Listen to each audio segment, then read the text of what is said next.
record on my computer. Hi, we're back. Here we are. What's So, up, Guru? hello, how you doing, Coco? I'm doing great. I Yeah, am today, you know. today, today. Yeah, I'd realized that this is like our third go at it, right? And it's like turning into like a weekly adventure for us. And Hmm. I had talked to my husband about it, and I'm like, because originally Aaron and I were doing this thing called two gays in a pod, and it would be me and him in the same frame, and we would just basically recording our conversations and whatnot. And then it started getting weird because it's like that particular platform was supposed to be like anything goes. And there is some spaces there where we're like talking about yoga and yoga belly, and then it started getting a little bit, I don't know, uncomfortable because it's like, I don't know if our Yoga Belly fans is going to watch it and they're not going to get us, blah, blah, blah. And so we kind of put that on pause. And then now that you and I are talking on a regular basis, I had like asked my husband, like, you're cool with me and Coco doing this like on a regular, right? He's like, yeah, whatever. I'm going to ask Pepe to do a show with me. Like, okay. Well, he's a psychologist, so like he's probably had got a high level of being able to understand. He's a psychologist and a yogi, so he's probably got a very high level at being able to regulate Yeah. and deal with jealousy and other emotions that may come up. Yeah. But Hmm. with that, I told him I would promote Yoga Belly. So I said, today's show is sponsored by Yoga Belly. Which So, is what? Tell us in case we have people watching oh, well, who so Yoga don't know Belly is, about Yoga Belly. yeah, Yoga Belly is actually our brick and mortar studio space. And we're celebrating 14 years this summer. We had survived the pandemic. And so, yeah, That's yeah, quite an accomplishment. yeah, thank you. So originally, yeah, Yoga Belly was the first of its kind that claimed power yoga all day, all night. We didn't even try to say we do this, as we just serve power all day. And we even our mantra was light on tradition, heavy on workout. And that's all we did, And originally we were getting a lot of bad press for it because, there's some purists that said yoga is not a workout. I'm like, I get that. However, It can be. yeah, however, for us, it's like we are just focusing on the asana piece of it because we were trying to originally convert people who are athletes and people who wanted to work out, people in the gym. We wanted to turn them on to yoga. So it was a very clear statement. We declared it. It was honest.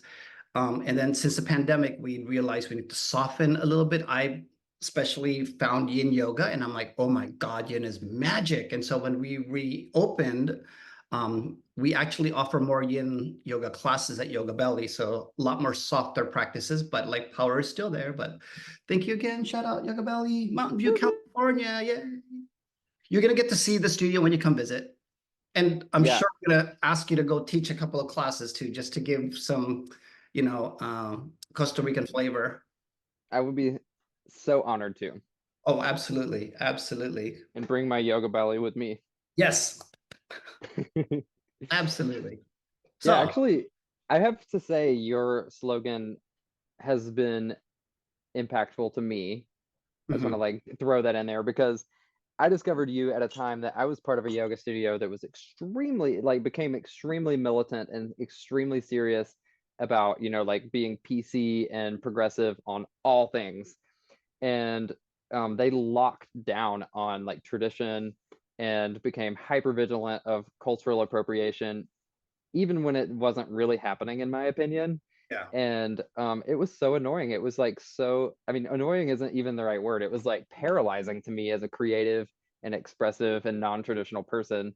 It was Mhm. like, I do think being aware of cultural appropriation and being fully aware, like educated on the traditions is super important, which I am, but I'm not Indian. I've never even been to India. I'm queer. I'm very much like a modern person, Mhm. and I just nothing about like my authentic self resonates with tradition, like I'm here to revolutionize things and spice things up and Yeah. make things fun. So yeah, I totally think that we all as yoga teachers need to know the foundations and the roots of yoga and be aware of it, but do we need to stick with it Right. and just stay inside of the box and only teach the traditions and not advance upon the traditions? And no. Like if Yeah. you want to So, be a super traditional yoga teacher, then cool, that it really is awesome, but we don't all have to be that. yeah. And the funny part is like I didn't even get into the spiritual scripture side of things. And so when I really start soaking in the whole eight limbs, one of them, the yamas, we are talking about non-attachment, right? So one of the Mhm. yamas talks about non-attachment. So how can you have non-attachment and still be attached to a certain way of thing, right? That in itself is not like, yeah, it doesn't make sense to me. And I didn't know any difference. Like I thought yoga was like movement, flow, breath work, so on. So and there's so many different layers. Mhm. So when we got into the scene, it was like I love this piece of it, and that's all I'm teaching. And you start loving more, more, more, more, and you start like doing things and start to like replace other things. You just keep moving, and that's the whole point of non-attachment. Because if you just do that one thing, it's like, well, what else are you going to learn? What else are you Right. gonna do, right? You can't just do, here's my warrior one, and that's all you're gonna do now. You know what I mean? Yeah, like who cares after a while? Exactly. The flavor of it all. There's one of the things that you said also like about being creative. And I'm gonna talk to you. I want to talk to you a lot about that actually. Um, Being an artist, for instance, right? It's the idea of bringing something to life that hasn't been there before. It's like taking your imagination and saying, I am wondering what this is about, and then you publish it in some kind of form, musically, or in art or in color or something. It was I want to say it's James Baldwin, an activist back in the day, who said artists are here to disturb the peace, Mhm. right? So we as human beings are the people who are in charge of creating the dust, and we also have the power to settle it. Mhm. And so I love the idea of like that's the whole idea of being an artist. It's like, let me show you another idea. Let me show you a different shade. Let me show you the colors of the rainbow, and you get to pick and choose like which one of those things vibe with you so that you can kind of keep moving. And thus that's the inspiration of getting out of bed, you know. Yeah, Yeah. absolutely. I saw your recent post. Of course, I do my best to like see all your posts. Thank you. First, I want to talk about your anniversary. Yes. We just celebrated, me and my husband just celebrated our sixth wedding anniversary, 8 years of being together because we got married about 2 years, like, around the date that we met 2 years later. And that was actually kind of where our last conversation left off because I had to go, but we were talking about like first sexual experiences and coming out, and um, I had to end right before I got to my first sexual experience that was really, really, really amazing, Mhm. um, which was with my husband. Um, but yeah, we just celebrated our anniversary, and we also kind of like renegotiated our agreements, Mhm. and we do that every now and then, and we're now calling ourselves boyfriends for life, but we still do call each other, we're still husbands, and that's still cool, but like we kind of like took a step back into like a less serious and more playful Yeah. So you can start vibe. so you can start dating again and feeling like a slut once in a while. Yeah, just like feel like a It's completely free agent in the world. girl, I'm gonna put out on my first date. I love that. I love that. Do you mind sharing like how y'all met? Is it like conventional in person or was it like device and app? Like tell me what was like when y'all met, like you said 6 years ago? 8 years ago. You're married 6 years, so 8 years Mhm. ago, how did you meet? So it's a funny story. I love this story. I had just recently come out, and I had just recently confirmed that, yep, I'm for sure gay. Let's meet some guys. But I was also, and still am, like a very prayerful person. Um, I still consider myself a person of faith, even though I'm not religious. Um, but I ask for things, and I pray, Mhm. and stay connected. I just don't think of God as being outside of myself and having like a bunch of specific rules and stuff anymore. I just connect with myself, and I talk to myself. I talk to God and myself. I was like, God, I'm so tired. Mhm. I'm so beat up by life. I've dated before. I'm not really excited about dating right now. I just want to meet like my person. I want to meet my soulmate. I want to start building a life. And I just don't have any energy or resources to waste on dating, include like energy and money because I was in a rough place. And so then I got on Tinder and I was just kind of just thinking that Tinder would be a way to just meet more gay men and get more comfortable. But I was also like, but I'm so open to meeting my soulmate. And then I found Pepe and I swiped right and I was like, wow, okay, like this is probably the guy. Um, and there were like some at that point in my life, I didn't think there were other queer guys like me. I had only seen like really traditional, stereotypical gay men on TV a little bit who were all like super flamboyant, super feminine, super like stylish and perfect, like florist, hairstylist type people. And I was like confused. I was like, I don't think I could be with a man like that. I'm not a guy like that. I don't know if there were gay men that I can actually be with. I thought I was attracted to straight men. Hmm. That was just my really basic understanding of it at the time. Sure. So I saw Pepe and I was like, wow, you seem like chill and earthy. And like it mentioned in the bio that he liked like magical mushrooms and curry and hippie stuff. So I was like, awesome. Then I went to a yoga mala and my intent the guide was like, set an intention. And I was like, Pepe. Or I was like, I want romance, and really in my mind what I was thinking, Hmm. romance is what I said, but more specifically what I meant inside was that I wanted to meet Yeah. him. Yeah. And then I came out of the yoga mala and opened my phone and I had a notification from Tinder that he had swiped right on me. So we matched. And so myself at the time and like this extreme sense of like God's gonna come through for me and take care of me and give me what I want. Like I was like, oh my God, I'm gonna meet my soulmate soon. So I sent him my phone number and deleted the app. I was like, he's gonna call me. And then he did. So I had everything I needed right there. I was like, I don't need to see more guys in this app.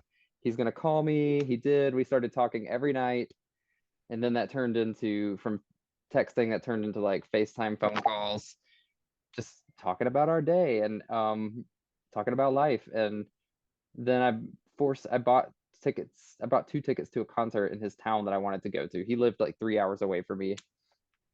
Um, and just obligated him to go to a concert with me. Um, and the tension and excitement was definitely building. So I like jumped the gun and went and saw him like a week before the concert. But the only thing traditional about it was that we didn't like, I know now from being more experienced as a gay man that sending nudes, sharing nudes and getting sexual is like often like way more casual and comes before any form of intimacy, like holding hands or kissing or Hmm. pulling our dicks out. And Hmm. that's fine, but I'm really glad that we didn't do that, me and Pepe, because like we fell in love really like emotionally Hmm. before we really knew what each other was packing or like had a sexual thing going. And so we knew that it wasn't about that, like, and so when we met, it was instantly like loving, sweet, and comfortable, and sex wasn't scary because it wasn't about impressing each other. Like we knew that it was going to be awesome because we already loved each other. Yeah. So I'm really glad that we went about it that way. Yeah. So do you mind sharing with our audience, like how many licks did it take to get to the center? How many dates? How many dates are we talking? You're like one, Yeah, obviously we one were date, and then we did the deed. for sure. Yeah, but Do we like recall, do you recall your first time with Pepe? it was insane. We had, like I said, we had like a month of buildup and excitement and curiosity and sweetness. And so by the time we met, it was on. Like we were so ready and so excited. So like he lived near the beach. He like, I went to see him, he opened the door and I just like threw myself at him, like arms, legs, heart, face. It's like and he gave me some gifts, like some sweet little gifts like incense and crystals and things. And then we just went and had a day together. Like these are the kind of dates I love, where you like actually really just spend the day together and cruise around and do various things. And we like went to the beach and goofed around, and we like um Pepe stubbed his toe on a huge rock and cut his toe open. Um, we ate burritos. So we like had a day. And then we came back and he took his shoe off and blood just went everywhere because we hadn't addressed it. Like we just basically pretended like it didn't happen. And then blood was all inside of his shoe. And I watched him doctor that. At that point in my life, especially, I was not good at self-care. And I did just ignore things. So like if I was bleeding or hurt myself or whatever, I would just pretend like it wasn't happening so I could continue having a good time and just kind of like ignore my needs. You just bleed out, Yes. Coco. But I Wow. watched how tenderly and sweetly he took care of that wound, and I was like, wow, like that's beautiful. Like I could learn a lot about self-care from you. And then we just went into his bedroom and turned on some music, and it turned into basically like a 6 hour psychedelic trance state sexual experience. Um, just one of those. I didn't even know that, like, neither one of us really had any idea what we were doing. Yeah. Wow. I had never done it before. He had never done it before. Never done the mushroom. No, no, no. We didn't do mushrooms. We I was gonna say when you say psychedelic, you just help me out here. I just wanted to because oh like shrooms or whatnot, but so not in a not in a literal sense. no, just like It was like an such out a of body chemistry, yes, like it was on for 6 hours and it was like mhm, glorious. The gates of yes, heaven opened and you're like, woo, yeah, tantric connection, like there we go. basic tripping, like tripping and Fireworks. Yes. losing control of like whose body is whose Okay. body and like Okay. um it was just and like laughing and like stopping and restarting and Yeah. passing out for a moment and then waking back up and it's still happening and just like but Oh there were yeah. no drugs. It was Yeah. just amazing. Yeah. And so then beyond that, like, that was extremely bonding and we basically were married after that. Like we Yeah. were pretty much inseparable. Oh, sure. So how did y'all manage the distance? Like, was it like, because it was a 3 hour drive, like did you set up time like on a regular basis or did you just stay together longer, more often? Like how did you manage that? We were just like spending weekends together, like Yeah. Okay. here or there for Sure. a couple months. Yeah. And then we rented a house together. So then we moved in after like 2 months. Wow. I know, and it All was, that but lesbians here. oh, Lesbian love. we're so lesbian in our relationship style. Um, we've been told that before. Yeah. And but yeah, like everybody in our life pretty much was freaked out and thought that this was insane, that we were moving too quickly. And like that's why in some ways we were, but like there's no regrets. That's just like how it happened, that's Oh just yeah. what happened. And it made sense to us. And Sure. that's and everybody's got their own path. So, like we started out like this. And Mhm. then now 6 years into the marriage, we're starting to explore and discover our separateness and Sure. individuality and personal power and kind of like, more opening and expanding. But that's just how our relationship went. Some people start out more open and then become more monogamous. Yeah. Some people start out like we did, super, super Right. monogamous and more traditional. And then you eventually are like, okay, cool. Like we've done that. We know each other extremely well now. Mhm. And we have like a really firm foundation and let's explore ourselves again. Oh, I love that. I love that.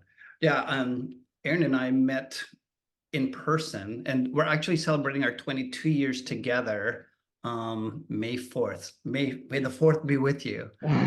Cool. Yeah. And our legendary story is all about like meeting on a drug run. Oh, I love that. Yeah, Beautiful. we had a mutual friend who wanted to buy large amounts of drugs, and I knew a friend who was selling large amount of drugs.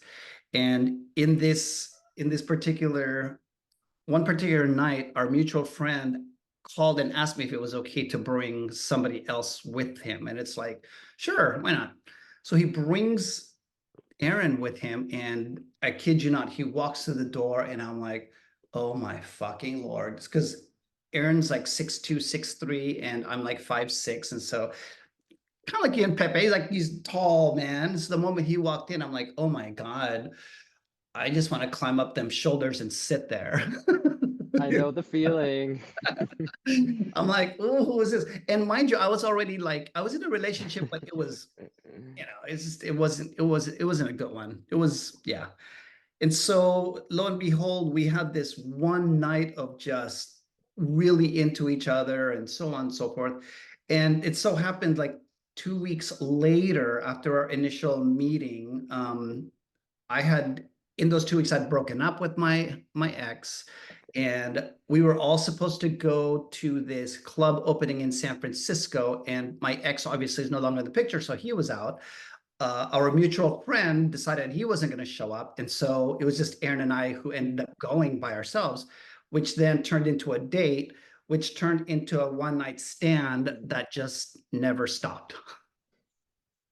And Hot. so how you're saying, like, we call ourselves our boyfriends even though we're married, and we start like this.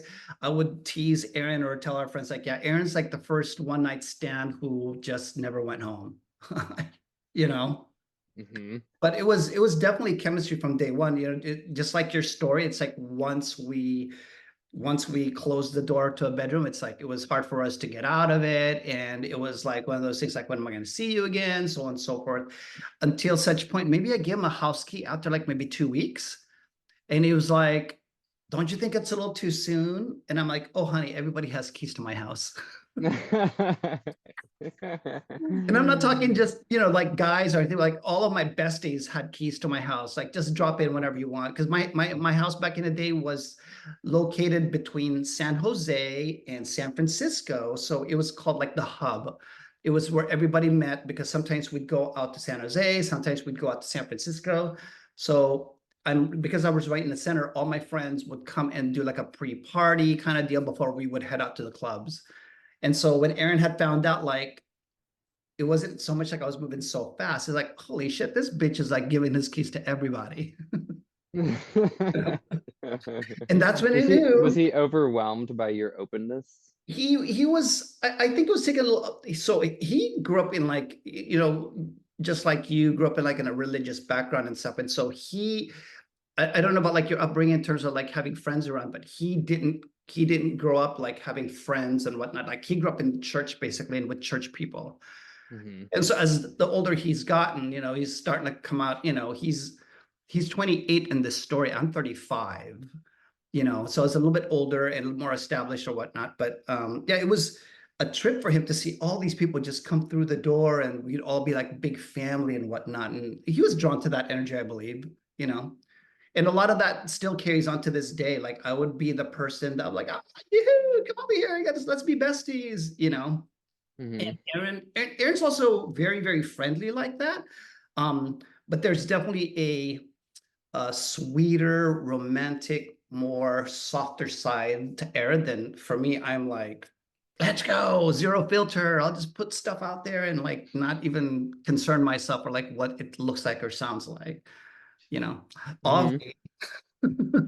Sounds like you and that dynamic is the same for us. It Yeah. is the same, and that's part of what was so like just like earth shattering for me about my husband was like I've always been so just like eager and ready to go, ready to meet people. I want to be at the things, I want to do the stuff. Yeah. And part of what comes with that is anxiety and just being like manic. Right. Like, and Oh yeah, absolutely. so like the first morning that I woke up with Pepe in the bed, I had truly not only had I never like had sex like that before, but I also just had never felt like that before. I had never really been intimate with another human. Yeah. And I had never felt grounded before, actually, Yeah. ever. And so I was so relaxed and I just felt so good. And I was like, I don't want to go anywhere. Like Yeah. I was so okay with just like being in that room with just on his body all day, Yeah. just laying there. So Yeah. I related to what you said about that. Like it kind of became hard to get out or do anything. So like Pepe and I didn't do anything for a while. Our dates were just extremely intimate. 'Cause we weren't Yeah. really interested in anything else or going out and being seen or it was just about the connection. It was just about us.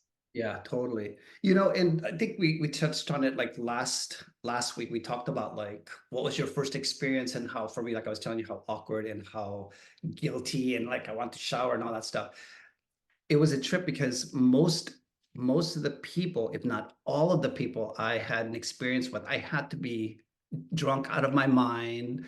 You know what I mean? Like I felt like that's what gave me the excuse to behave in a certain way. But with Hmm. Aaron, I felt it was so weird. It's like, oh my God, I don't have to pretend anything. I don't have to do my hair. I don't have to look a certain way. You know what I mean? And he kind of ruined me in that regard because now I wear his shirts to bed, not to bed, but I wear my shirt, his shirt at night, and that's all I'd wear. Like I wouldn't try to look like all like seductive and shit. Like he didn't give a fuck Hmm. about any of that. You know? Yeah, same. We didn't do that. I didn't even Yeah. start trying. I didn't even start Right. trying stuff like that or even start Yeah. experimenting with being sexy Yeah. until later because honestly, the whole first part of my life, like I loved being like an ugly, weird troll. And I like didn't know that I was attractive and didn't think of myself that way. And I like, I was very hipster and like kind of made myself extra ugly because I liked being weird.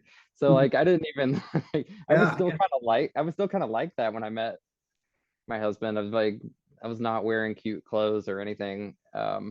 Certainly not being seductive. Right. Right. Um, Yeah. It was, yeah, yeah, it was different. Here in, so growing up in San Francisco Bay Area, like, so we have access to all the clubs. And so when there's a hot club that's happening in San Francisco, that's where you go every week. That's just like your go-to spot. And along with being a club kid, there's outfits that you wear, because mhm, everybody's there to like, it's showtime, right? And right. Gotta my have. yeah, my strength wasn't. I always wore like tennis shoes because I knew I came there to dance my ass off, and so I it wasn't so like glammed up where it was uncomfortable. One of the things that I am really, really amazing at is dancing in terms of like the club energy. Like that was my shit. Like you take me to a club, I'm gonna have a good time. I don't care like who's there and like blah blah blah what we wear. Guys don't usually keep their shirts on anyway, so I thought it was a waste to spend $60 to $80 on a cute top. Mhm. And I say this because then I also have some of my friends who would be bitchy ass queens, like, girl, what are you wearing? Don't, and it's like I don't give a shit about that. When Aaron came into my life, like he didn't give a fuck what we wore. So I wouldn't be so self-conscious about how I looked at that moment. And so that's it was pretty immediate, because it was just we just felt Like so good. comfortable. Oh yeah, absolutely. And that's why we're still here. It was like I didn't have to put on a makeup in order to Mhm. look a certain way. And and I think that's one of the things that I also want to put out to our gay people out there, our gay teens and our gay, when I say teens, 18 plus, our young gays, our young gays, imagine where you're putting up this show just to like attract or meet somebody or whatever. And then you're gonna have to take those layers off at some point, you know. You're gonna have to do that at some point. So I think it's better to like for me anyway, get the experience that you need so you find out exactly who you are, what you offer to the table. If you're going to the clubs, are you going there to just get hammered and lose yourself? Or are you there to actually enjoy the club, enjoy the DJ, enjoy the music? There's so many things, but we get so caught up on the presentation that we forget like that's all just uh, a makeup, a mask, right? And so Mhm. it gets harder as it gets a little more challenging trying to be yourself when you're constantly covering up yourself. You know, Yeah, totally. And like that stuff can be fun. Like I love to do that stuff too. I love to put on costumes. I love to like be sexy and wild and stuff, but I'm not doing that and getting it confused thinking that that's how I'm going to attract yeah, soulful deep connections. right? And so yeah, if I were going to give some kind of piece of advice related to that, I'd pretty much say the same thing. Like you're good if you're looking to meet a soulmate, if you're looking to meet like someone that you can build a life with and really have a deep connection with, they have to know and see you. Yeah, absolutely. You have Yeah, to like let the guard down yeah, and it can't be about like flashy stuff and yeah. based on high performance crazy sex, like Yeah. it's got to be organic because that other stuff isn't sustainable. You can't keep it up. And you can think about like celebrity marriages, like so often they don't last because those people are in flashy, um, exciting, impressive mode all the time. And like it's like ego attracting to ego. And like how long can that really last before those people burn out and it's like, oh, well, here's the real me actually. And it's like, ew, I don't want that. And it's like the whole relationship is based on fakeness. So Yeah. a lot of people who aren't even real celebrities live and feel like celebrities these days because of Instagram or whatever, and it's just like all flashy. Yeah. That ain't gonna last. Yeah. It's not. Well, Not real. because it's like it's manufactured and people forget like you made that stuff. And, I see people like with their AIs and I think it's adorable. Don't get me wrong. I love all of that stuff. Put it out there. Um, I just want to also encourage people. It's like just realize the difference between you creating and manufacturing stuff and then the intention behind that. Because if and when your heart is ready to find love, it's like look in the mirror. What's there to love about you? What is it you're putting on the table? You know what I mean? It's like get to know thyself before you wreck yourself. And then, one-on-one is two. You're not going to look for somebody that completes you. You're going to look for somebody that you can complement, and vice Yes. versa. And vice versa. I also trip off like the jeans. I've seen these jeans that add padding to your butt. Mm-mm. So I here we mean, go. We're now feeding into the insecurities of people. It worked on women and now it's beginning to work on men as well. You know what I mean? Like, oh you my need bigger boobs, god. have a bigger butt. I'm like, don't get boobs, just get a bra that makes your boobs look bigger. And then we do the same with the pants now for the guys. I'm like, at some point that's going to come off in front of somebody, right? I know that's like always been my first thought with stuff like that. Like, of course, I've been tempted to enhance my bulge or whatever, but you Yeah. know that you're gonna like what are you never gonna expose yourself? Are you never gonna like Yeah. the truth is gonna come out? And then Yeah. I like to under promise and over deliver There we in go. all areas of my life because I don't want people to be disappointed. Like I just try to present myself in a pretty humble way and then hopefully people are like, damn. Yeah. Oh, absolutely.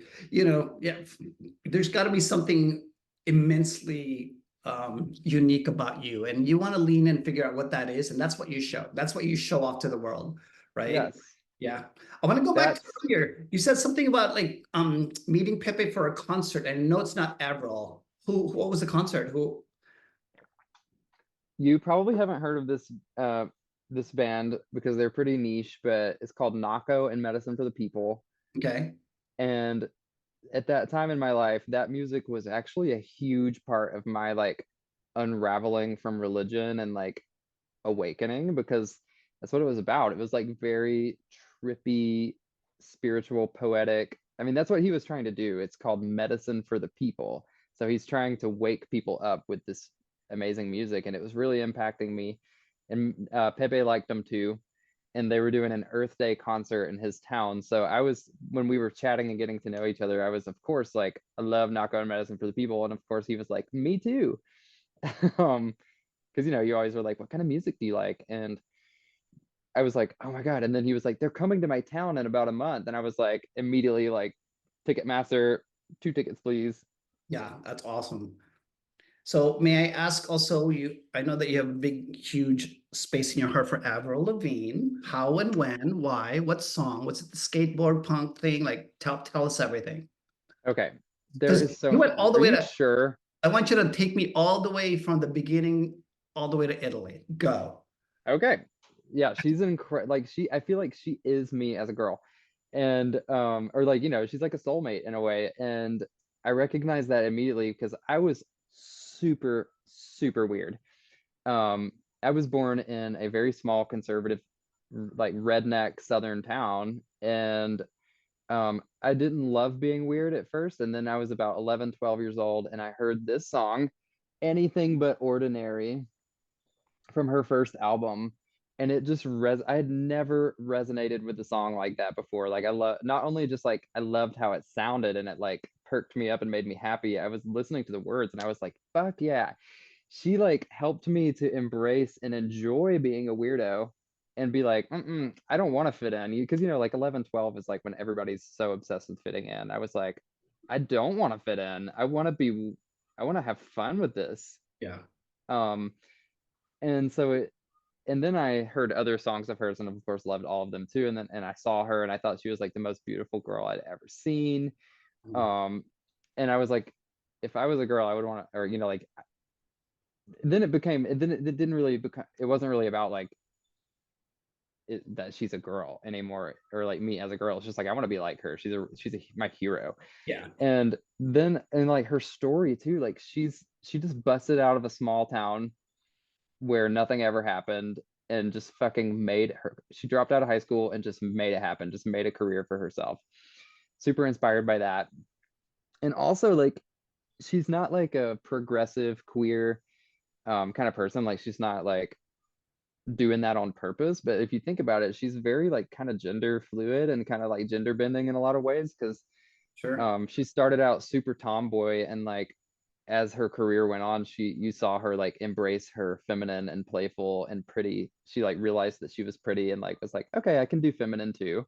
Hmm. And then she still just like bounces back and forth between the two so unapologetically, just like, I'm gonna be butch today, I'm gonna Yeah. be a princess today, I'm gonna be a little bit of both right now.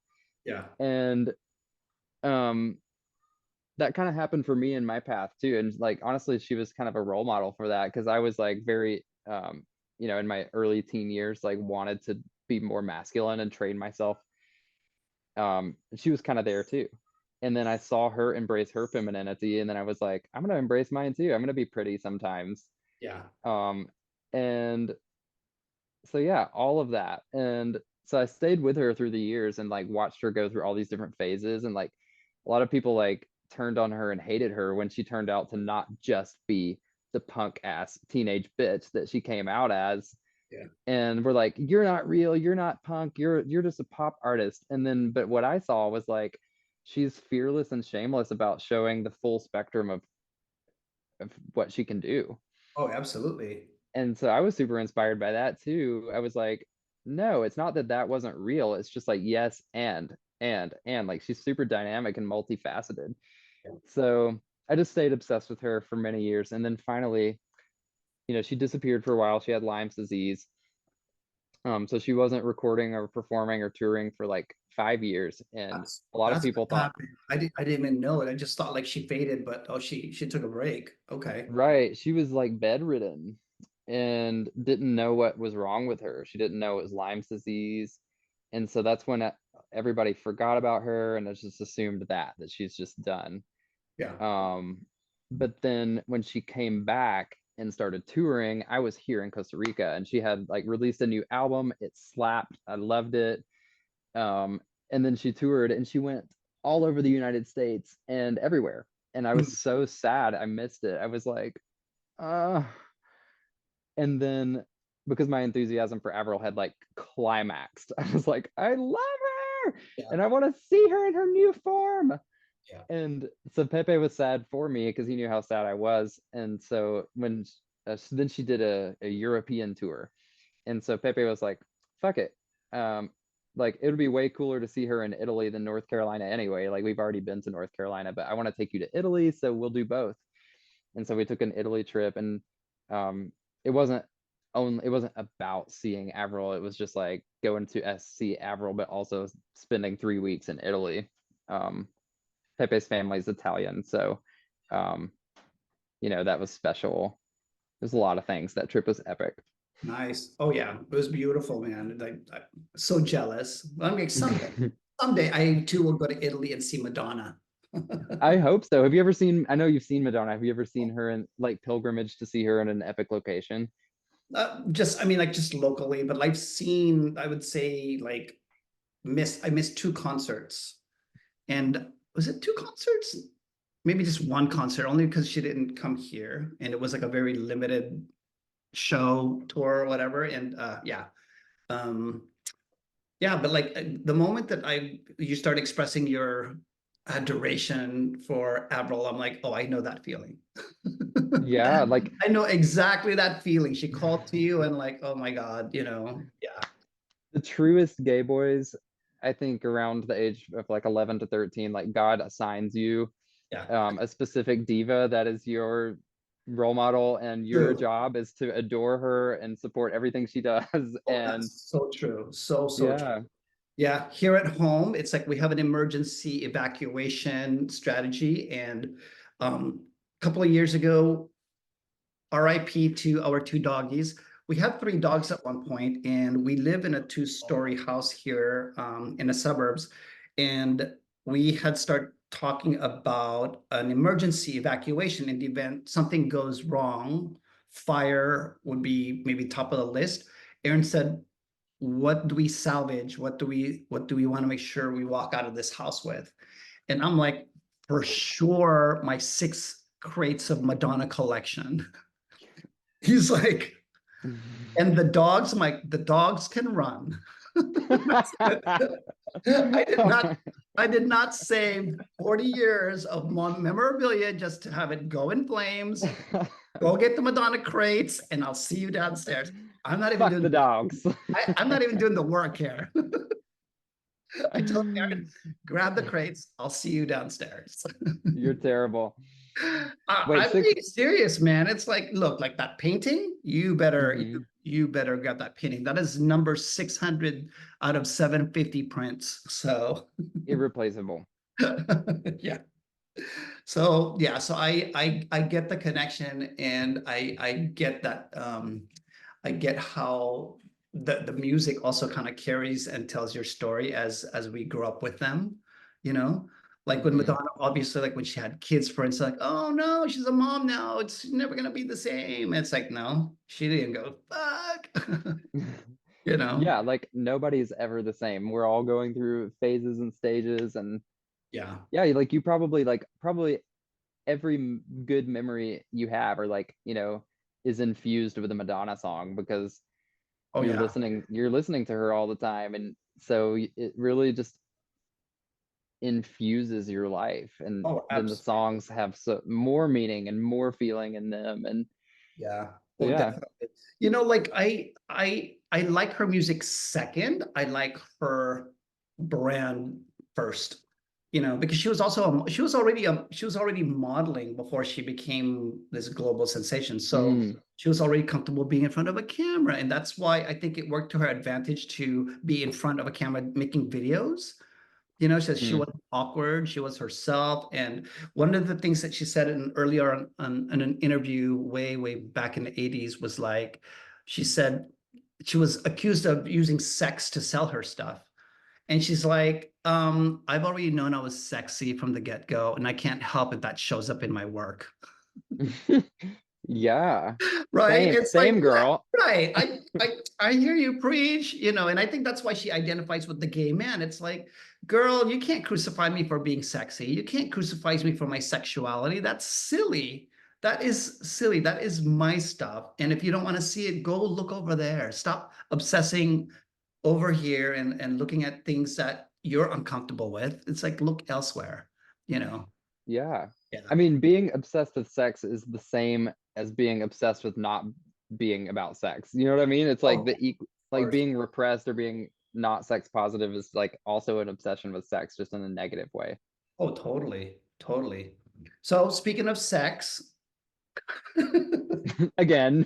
again, here we go. Anything new and exciting going on with Rain Bro? Anything that you're like, anything going on in your neck of the woods? Are you producing content? Are you like, what's next? Because I know that we've got July that we're looking forward to. Well, I can say two things about that. What you working on? Um, I've had a reinvigoration about OnlyFans, which I know you'll be happy to hear because you've always been such a huge supporter and encourager of that. But I get really bummed out sometimes about OnlyFans and content creation because, you know, that's it's kind of what my post was about this morning, just in a more general sense, is that being an artist and creating art for people, especially if it's your career and you're trying to make money from it, it's really hard to not compromise what you actually want to create to try to make yourself more popular or to try to sell more. I mean, it happens to all artists. Yeah. Um, and so I get bummed out about it because sometimes I feel like all people want to see is really quick. They just want to see boners and cum. And Yeah. if your video is too long, or if it has a slow start, or if you create something weird, or if it's just artistic and not porny enough, then it doesn't sell. And so I get Mhm. into these ruts sometimes, but I've had a reinvigoration of my inner creative that has all kinds of ideas about, like, oh my God, just like beautiful nude photography around the farm, weird stuff like fucking fruit or being kinky, or like it doesn't even have to be sex. So I'm having all these artistic visions of things I want to create for OnlyFans. um so that's one thing. And then I'm really excited about the retreat. So I'm leading a rainbow uh forest camp. I want to do rainbow camps around the world. That's kind of where I'm trying to head. um Rainbows are guys like me, not exactly like me, but strange. You don't feel like you fit in, you don't want to fit in, into creativity and spirituality. And we're a rare breed. So I'm trying to create these like summer camp type retreats where rainbows from around the world can come together and actually feel at home with each other and feel like they have friends that they can be close to. We do mind blowing, fun, inspiring activities together, like microdosing mushrooms, doing ecstatic dance, doing naked yoga. So I'm really excited about this rainbow camp. It's in the redwoods of Northern California. And the sexual elements of that, we're not going to be creating OnlyFans content. It's not about that.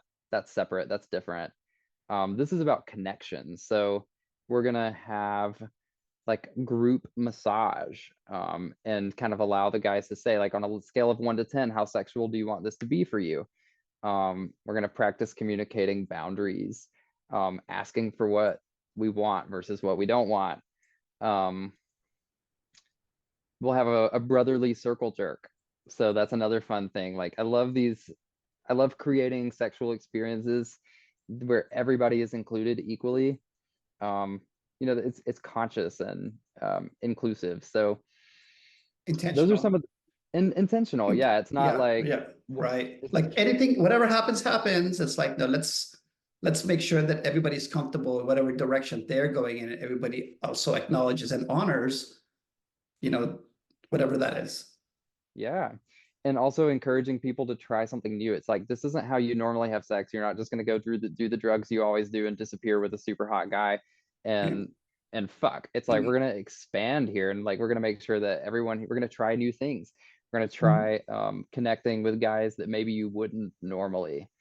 um so I'm really excited about that too, of course. Yeah, yeah, that's amazing. I actually was thinking about that. God, I'd love to join y'all. I would so love to join y'all. We would love that too. Like, is that possible? One day. Well, Well, I'm already hijack you for like a week, and so I figured like that'll be our time, and we'll go explore and paint the town and see what LA has to offer, and so on and so forth. Contrary to like popular, or contrary to like the energy I put out there, I'm a pretty vanilla kind of person. okay. I'm so vanilla. And for me, it's like I love the idea of being around other men. I love the idea of exploring. I love all of that stuff. It's just that my background and the way I've grown up to be a gay man, there's the guilt that I've, still to this day, still in my head, and also little body, insecurities. Um, and what was the last thing I want to say? Just being comfortable being homosexual, because Hmm. I've always associated with just sex. So it's Hmm. either sex or don't touch me, Right. And that's a huge, I right? just like, sorry, I don't want to interrupt you Yeah, too much, no, but no, go for it. that's a huge part of what I know a lot of rainbows have felt disheartened about. Like, um, it's discouraging, it's sad, and we desire brotherhood and connection with other men. But a Yeah. lot of gay culture is like that, where it's like men using each other as sex objects and then mostly being friends with women, I guess. Um, and not really knowing how to enjoy being like connected in non-sexual Yeah. ways. Yeah. Anyway, go ahead, continue. Oh no, but that's always been like I don't say it a hang up. It's always like in my mind, like, oh sure, you're gonna go have a spiritual awakening, you know. But the back of my mind, like, God, I hope there's somebody hot there that I'm gonna hook up with, you know.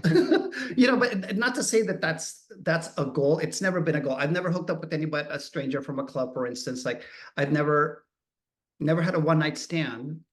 If anything, it would take like a couple of attempts to meet somebody, and when I meet them, then I'll say, all right, let's hang out, go home. And when we do go home, it's more than just one night, uh, if that makes any sense. But yeah, I've never actually like hooked up at a club. I've never gone to a bathhouse. That's another thing. I've never gone to a gay bathhouse. I've gone to a straight one where I mhm. see guys cruise each other, but I've never also hooked up at a bathhouse. You know, it's just one of those things. It's like I wish I did, and I don't know. And maybe that's why I've connected with you, because you're like my spirit animal. It's like, just tell me what's Mhm. happening out there. Like, what are you guys up to now, 20 years later? You know what I mean?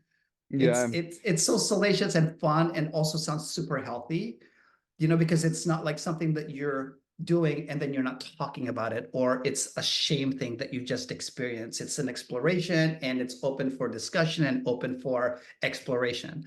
Where in my old, you know, for my upbringing, it's like you don't talk about it, blah blah blah. And like I told you, I think a week ago, I was like, for me, being gay, being out became more of a political thing, just because I wanted to make sure people knew why it was important to be out, Mhm. you know. I want to also tell you and tell everybody out there, I when I say that I have like this body, like little I'm not comfortable being naked. I actually was on a naked show that went out, and somebody has access to spiritual guru being naked for 8 hours filming. I played the role of a best man for a show called Dating Naked on VH1. And back in I the day, forgot about that. yeah. And so Aaron has to constantly remind me, oh, sure, you're telling people you're not comfortable being naked around other people. Bitch, you were on camera for 8 hours naked for a reality TV show. And I'm like, well, that's different. That's for the camera. I feel that. I get that. Yeah. There's a performer in you. And I have that too, where it's like I'm less nervous when I have an audience because it's like, okay, the people want this. It's now Right, intimate, you right. know. It's So right. It's not for me, it's for you. I'm part of right. a show, or I'm part of a cast, you know. Hmm. Yeah. And the funny part was that is that when the producers had mentioned what was going to take place, or what the roles were going to be, they completely pivoted from whatever it's supposed to be. Because I was in the show, but nobody expressed what my role was. There's just this random Asian guy, you know. I think there were 10 people. So I also went with another gal pal who was going to be the maid of honor or something. We're all supposed to play a role, but none of those characters were mentioned, but we were in the shots.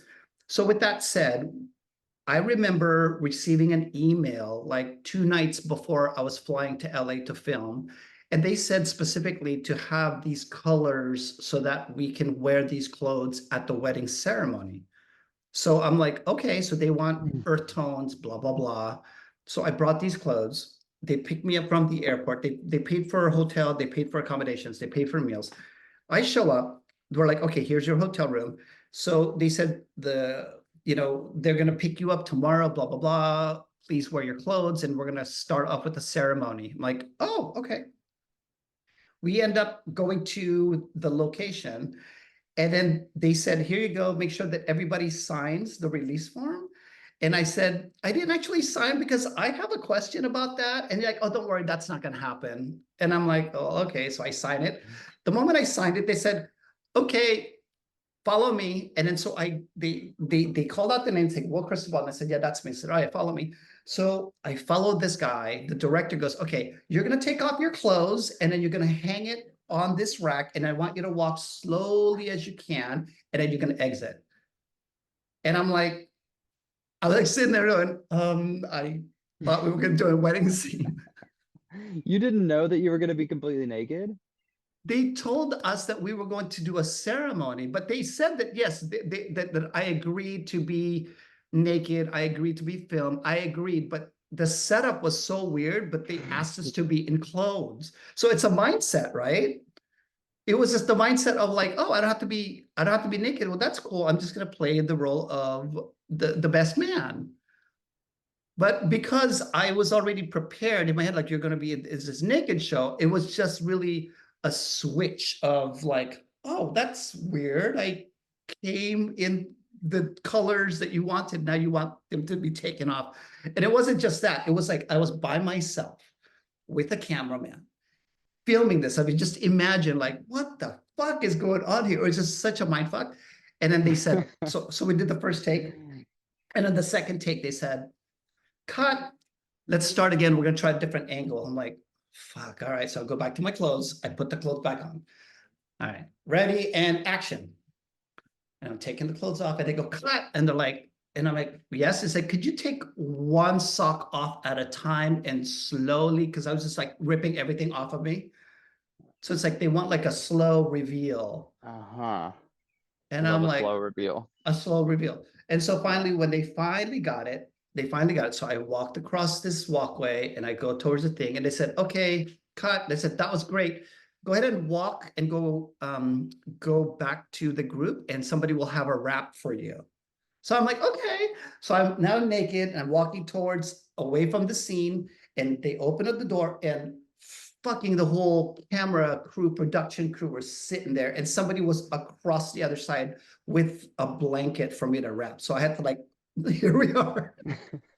It was just a complete mind fuck. I'm sober. I thought I was going to be close for the wedding. I thought I was just going to play the role of blah, blah, blah. And here I am by myself, just naked, just being like, whatever, blah, blah, blah. It was the most awkward experience. And so right away, I was in a blanket. I texted my husband. I'm like, I just fucking stripped a bunch of people being filmed and I don't really know what's going on anymore. A few minutes later, they said, okay, who wants some alcohol? Pour me a strong one. That sounds so overwhelming. Oh, fucking A. So finally me and the rest of the cast started drinking. And before you know, we're like, wait. So then that's when Will got super comfortable. I'm now in my element of like drunk gay guy at a club. Yes. You know what I mean? Like all inhibitions, like whatever. But Oh that was yeah. like, yeah. And so, being associated and being in this naked space, I'm fascinated by that because it's like, I love creating that work. I love the idea of being naked and we don't really give a fuck about that. I appreciate, and I'm finding myself a little bit more behind the camera and being a little more creative in that regard. Like, oh, do this pose and do this pose. Like, oh, that's really hot. Uh-huh. I love that that's been part of my journey too. Like, I'm just not, supporting nudity for nude's sake. Like, I enjoy being naked and, thank you for dating naked for capturing that moment in my life.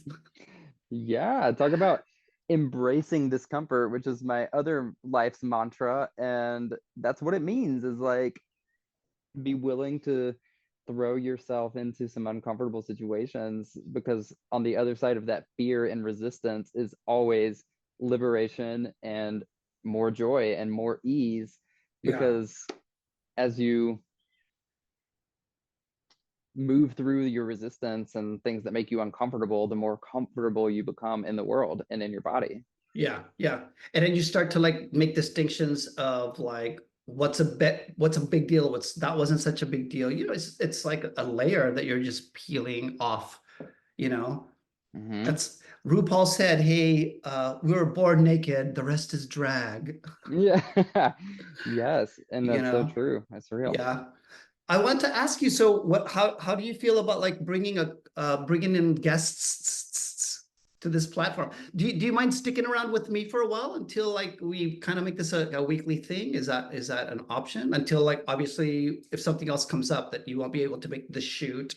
Oh, how No, do you feel about that? Cool.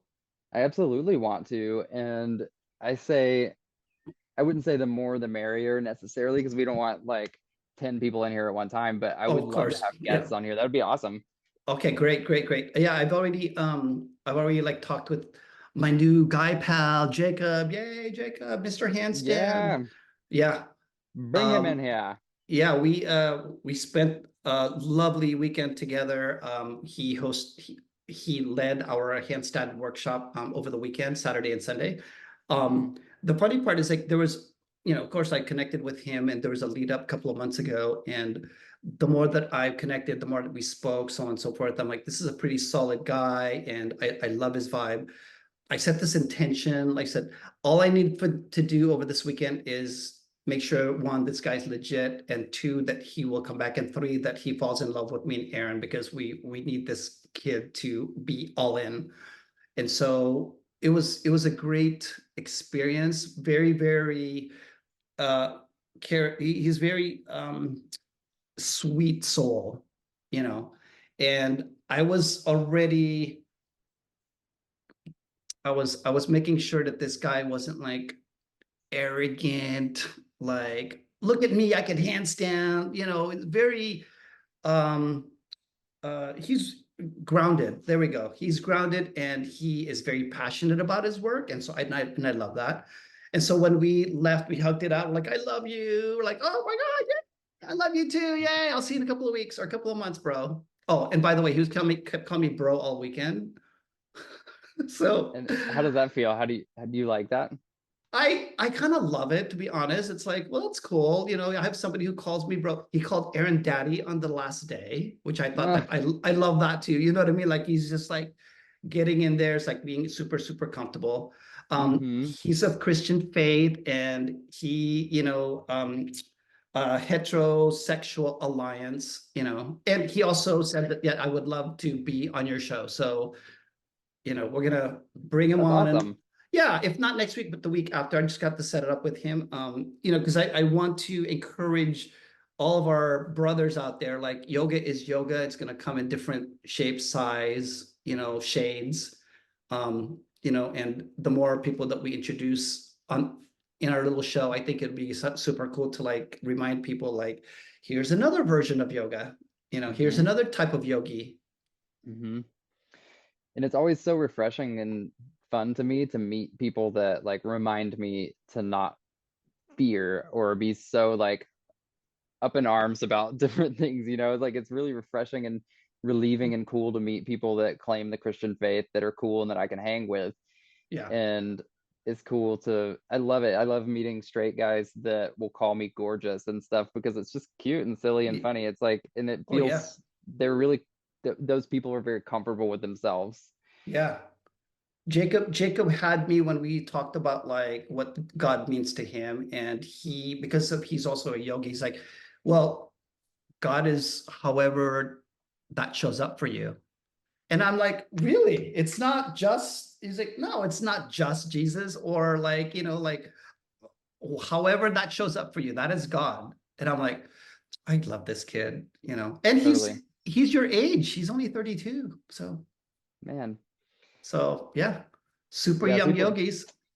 people who were raised in a very conservative or fundamental version of Christianity have trauma and forget that that's not how everyone is. There are many different flavors and versions. So love Oh that. yeah. Oh yeah. So yeah, I will let you know who our guest star will be next time. And I'm even trying to come up with some catchy phrase of like, come join Coco and Will putting hoe in host. I know Putting that the you'll hoe come in. up. We're gonna come up with something. I was even like co-host. Well, you're the queen of puns, so So I we'll know we'll come up you'll with something. We'll come up with something. it'll be Anyway, perfect. I'm gonna let you get on with your day, my love. I will have this posted. I guess it's gonna be on a Wednesday morning thing. Cool. All right. Well, Uh, I had so much fun talking to you as always. Same here, brother. I love you. Love you too. I'll see you soon. Okay. Take care. All right. Bye, everyone. Bye.